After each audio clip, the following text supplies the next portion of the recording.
Espíritu Santo, yo te necesito. Manda tu fuego a ese lugar. Requisitos para entrar a la iglesia. Una ilustración que suele gustarme al momento de hablar sobre los requisitos para ser miembro de la iglesia es el de la ciudadanía. Filipenses capítulo 3 versículo 20 dice: porque nuestra ciudadanía está en los cielos, de donde también ansiosamente esperamos a un Salvador, el Señor Jesucristo. En este pasaje, Pablo se dirige a una congregación diciéndoles que su ciudadanía ya no está en la tierra sino en los cielos. En el entorno de Pablo, tener una ciudadanía romana era muy complicado, pero también muy valioso. En nuestros días, para tener una ciudadanía hay muchos requisitos: por nacimiento, por sangre, por vivir X tiempo en un determinado país. A la vez, esto significa que tenemos responsabilidades ante un Estado. En la iglesia los requisitos son los siguientes. Primero, la fe. Hebreos capítulo 11 versículo 6 dice: pero sin fe es imposible agradar a Dios, porque es necesario que el que se acerca a Dios crea que le hay, y que es galardonador de los que le buscan. La fe no es decir yo creo, consiste en una convicción interna y plena de Dios y su actuar para nuestra vida. Número 2. El arrepentimiento. Hechos capítulo 3 versículo 19 es un ejemplo de los textos de arrepentimiento y dice: así que arrepentíos y convertíos, para que sean borrados vuestros pecados, para que vengan de la presencia del Señor tiempos de refrigerio.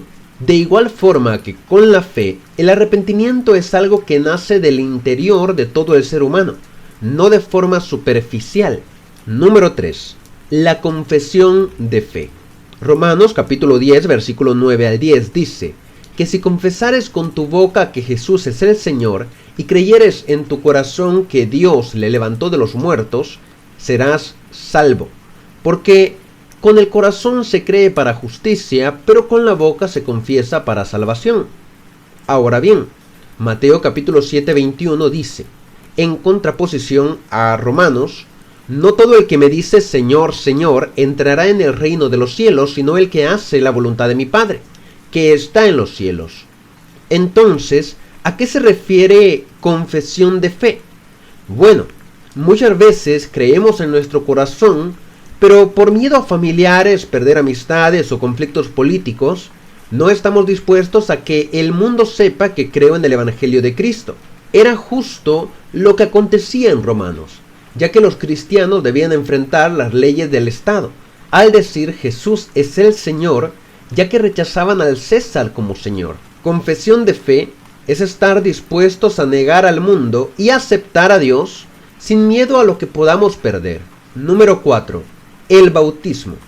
Marcos capítulo 16 versículo 16 dice: el que creyere y fuere bautizado será salvo, mas el que no creyere será condenado. Esto significa que nuestra fe nos conduce al bautismo, pues los cristianos creen, confiesan con su boca y son bautizados para ser salvos.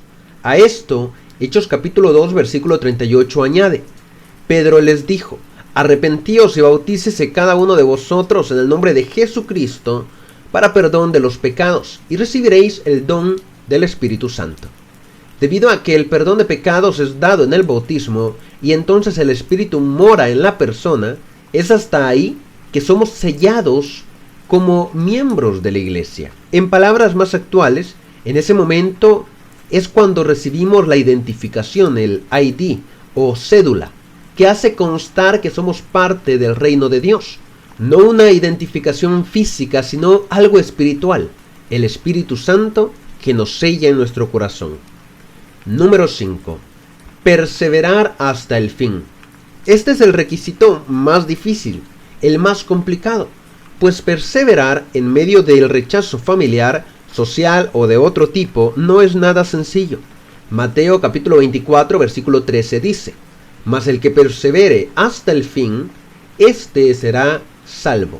A esto podemos añadir lo que dice Hebreos capítulo 10, versículo 39. Pero nosotros no somos de los que retroceden para perdición, sino de los que tienen fe para preservación del alma. Y es que para ser miembros de la iglesia no basta solamente con decir que hemos creído o que vamos a una iglesia, ya que existen distintos requisitos que nos conducen a estar más cerca de Dios y a buscar ser parte del pueblo que Él estableció acá en la tierra, para poder garantizar nuestro futuro en el reino de los cielos que va a venir cuando Cristo vuelva por segunda vez en medio de las nubes. Espíritu Santo, yo te necesito.